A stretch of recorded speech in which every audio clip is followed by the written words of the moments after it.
মনে রাখবেন, কার মেরুদণ্ড ভেঙে দেওয়ার চেষ্টা করা হয়েছিল?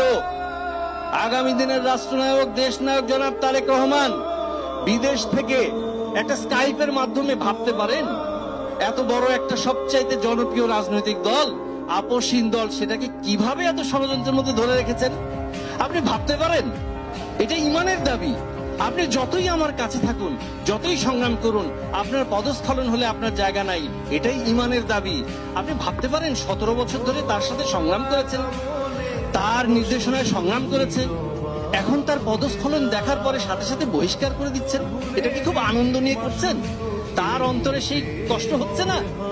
প্রতিদিন 2 দিন 3 দিন পর পর দেখবেন বাংলাদেশ জাতীয়তাবাদী দল বিএনপির মিডিয়া সেল থেকে দেওয়া হচ্ছে অমুক বহিষ্কার, অমুক অব্যাহতি দেওয়া হয়েছে, অমুককে সমস্ত পদ থেকে অব্যাহতি। এটা খুব আনন্দ নিয়ে দিচ্ছেন। This is called backbone. এটাকেই বলে ঈমানের দাবি।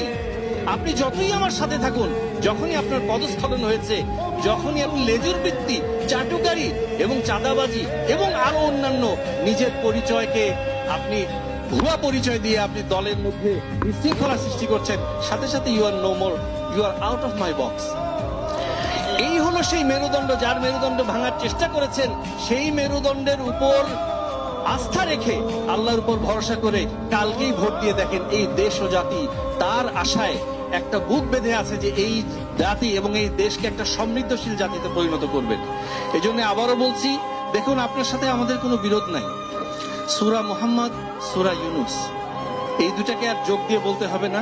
আপনারা একটু এইটাকে একসাথে করে এই দুটো সূরা একটু পড়ার চেষ্টা